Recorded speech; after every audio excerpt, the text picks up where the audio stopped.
Durante 27 anos, esse casal viveu sem energia elétrica no topo de uma serra. Quando finalmente conseguiram trazer a luz até lá, sabe como fizeram? Carregando postes nas costas de jumento, poste por poste, subindo trilhas que nem carro consegue passar. E olha, isso é só o começo. O que eu vi lá em cima mudou completamente minha forma de ver o que é riqueza de verdade. Fica até o final, que você vai entender por que esse casal recusa qualquer proposta para sair de lá, mesmo sabendo que um dia pode não conseguir mais subir aquela serra. E antes de continuar, me diz aqui nos comentários de qual cidade você está assistindo. Quero saber até onde essas histórias do Brasil profundo estão chegando. Nossa equipe viajou até o interior do Ceará, mais especificamente até o município de Itapipoca, seguindo o rastro de uma história que parecia quase impossível nos dias de hoje. A missão era simples no papel, mas desafiadora na prática. Registrar a vida de um casal que escolheu viver no alto da serra, num lugar tão remoto que poucos conhecem sua existência. A viagem começou cedo. Saímos da cidade quando o sol ainda nem tinha nascido completamente, atravessando estradas de asfalto que logo se transformaram em caminhos de terra batida. O verde do Nordeste ia mudando de tom conforme subíamos. A vegetação ficava mais fechada, mais selvagem, e a sensação de distanciamento da civilização crescia a cada quilômetro percorrido. Chegamos até onde o carro conseguiu ir. A partir dali, só havia uma opção: seguir a pé. As trilhas eram estreitas, pedregosas, com subidas íngremes que testavam o fôlego de qualquer um. O silêncio era quebrado apenas pelo canto dos pássaros e pelo som dos nossos próprios passos. Depois de quase uma hora caminhando serra acima, avistamos finalmente a pequena casa de taipa que seria nosso destino. Ali moravam seu Amaro e Dona Clarice, um casal que construiu sua vida longe dos olhos do mundo, num pedaço de chão que poucos têm coragem de chamar de lar. A casa era simples, feita de barro e madeira, com paredes grossas que mantinham o frescor mesmo sob o sol forte do sertão. Não havia luxo algum, mas havia algo que o dinheiro não compra: uma paz profunda que se sentia no ar. Seu Amaro nos recebeu com um sorriso largo e um aperto de mão firme.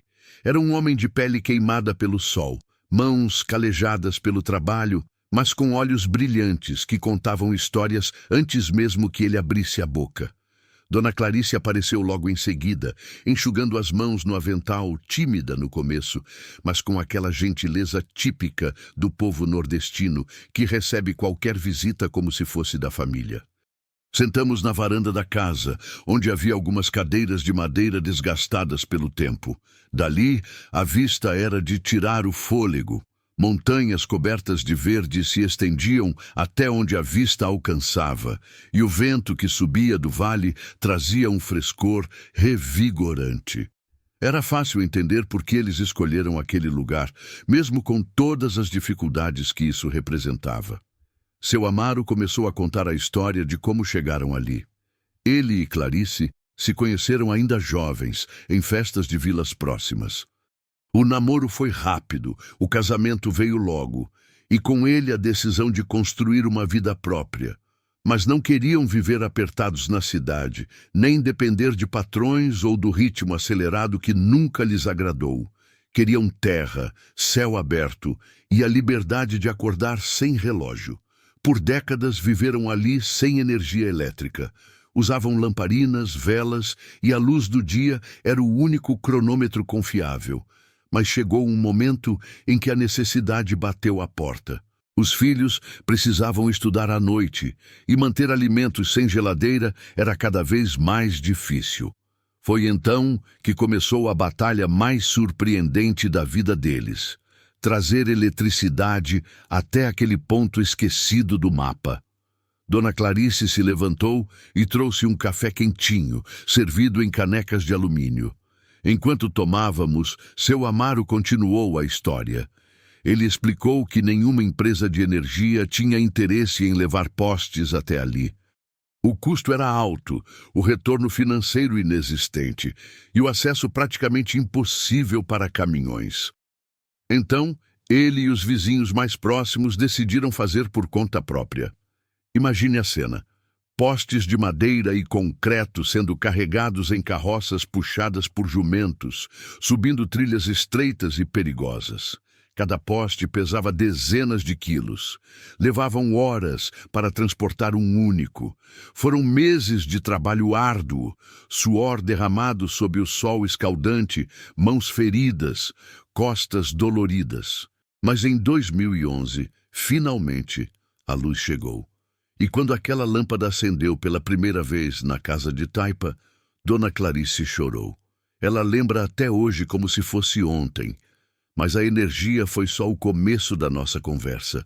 O que realmente impressionava ali não era o que eles tinham conquistado, mas como viviam com tão pouco e pareciam tão completos.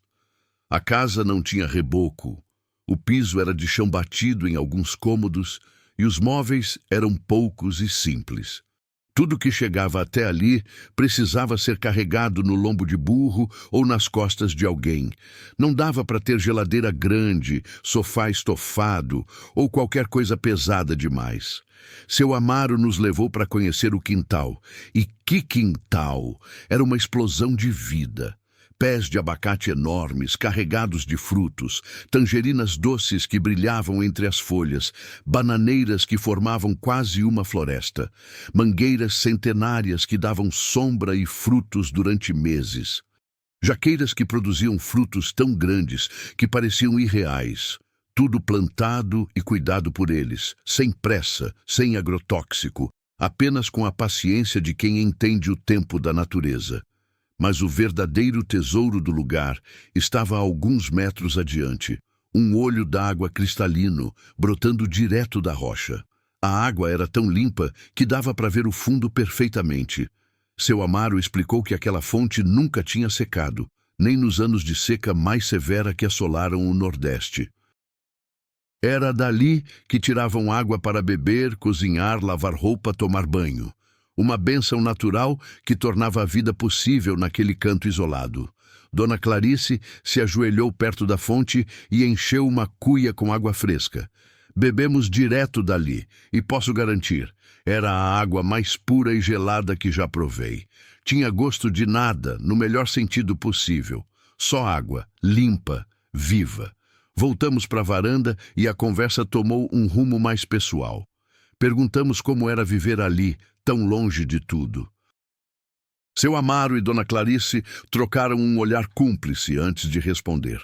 Ele disse que muita gente acha que eles vivem presos, isolados, mas é justamente o contrário. Ali, eles se sentem livres. Não há barulho de carro, de moto, de vizinho brigando. Não há pressa, compromisso social ou pressão para ter o que não podem.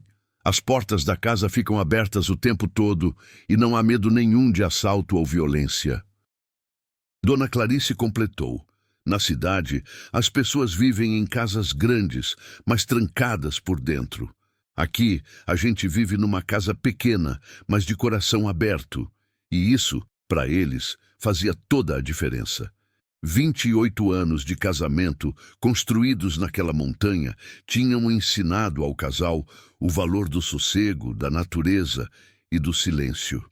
Valores que, hoje em dia, parecem cada vez mais raros. Seu Amaro tem uma rotina pesada. Todos os dias, acorda às 4:30 da manhã, ainda no escuro. Toma um café rápido, pega sua mochila e desce a serra a pé para trabalhar. São quilômetros de caminhada até chegar ao ponto onde pega uma condução. Ele trabalha longe, na roça de outras pessoas, voltando apenas no final da tarde, exausto, mas sempre com aquele sorriso no rosto. Além disso, ele cuida de uma irmã que está doente e mora numa vila próxima. Toda semana faz questão de visitá-la, caminhar até lá, levar alguma coisa, conversar, garantir que ela está bem. E ainda encontra tempo para visitar outros parentes distantes, tudo a pé, atravessando trilhas que ele conhece de cor. Perguntamos sobre os filhos. O semblante dos dois mudou. ficou mais suave, mais emocionado. Eles têm 3 filhos, 2 homens e uma mulher. Nenhum deles mora mais ali. Todos desceram da serra em busca de estudo, trabalho, vida própria. Seu Amaro e Dona Clarice entendem, sabem que o mundo mudou, que os jovens precisam de oportunidades que a serra não oferece. Mas a saudade aperta. Dona Clarice quis aproveitar a oportunidade para mandar um recado para os filhos. Olhou direto para a câmera, com os olhos marejados, e disse: "Meus filhos, a mãe de vocês está aqui, firme e forte, cuidando desse pedaço de chão que um dia foi de vocês também. Não importa onde vocês estejam. Saibam que a porta dessa casa está sempre aberta e o coração da gente está sempre com vocês." Seu Amaro completou: "Vocês são o orgulho da gente. Trabalhem, estudem, construam a vida de vocês. Mas nunca esqueçam de onde vieram. Essas raízes aqui são de vocês também." Foi impossível não se emocionar com aquela cena. A simplicidade das palavras carregava um peso enorme de amor, saudade e esperança. À medida que o dia avançava e o sol começava a descer no horizonte, perguntamos ao casal se eles não pensavam em sair dali algum dia. Afinal, a idade estava chegando e subir e descer a serra todos os dias não ia ser possível para sempre. Seu Amaro respirou fundo, olhou para o vale lá embaixo e respondeu com a voz firme: "Enquanto minhas pernas aguentarem, eu vou ficar aqui. Esse é o meu lugar. Aqui eu conheço cada pedra, cada árvore, cada canto. Aqui eu sou eu." Dona Clarice concordou. Disse que já pensaram nisso, sim, mas que não conseguem se imaginar vivendo numa casa na cidade, ouvindo barulho o dia inteiro, sem espaço para plantar, sem água limpa, sem aquele silêncio que acalma a alma. Para eles, aquilo não era vida, era sobrevivência. E então ela disse algo que ficou gravado na minha mente: "A gente não troca o que tem aqui por nenhuma mansão na cidade. Aqui a gente tem paz, e paz não se compra em lugar nenhum."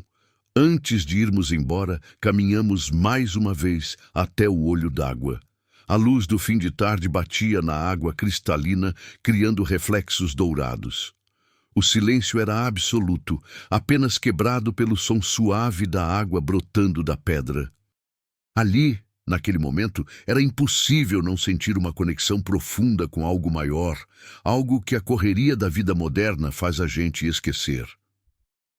Voltamos até a casa, nos despedimos do casal, agradecemos pela hospitalidade e pelas histórias. Seu Amaro e Dona Clarice ficaram na porta acenando enquanto começávamos a descer a trilha.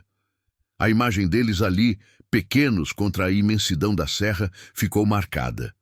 2 pessoas que escolheram viver de um jeito que o mundo moderno esqueceu.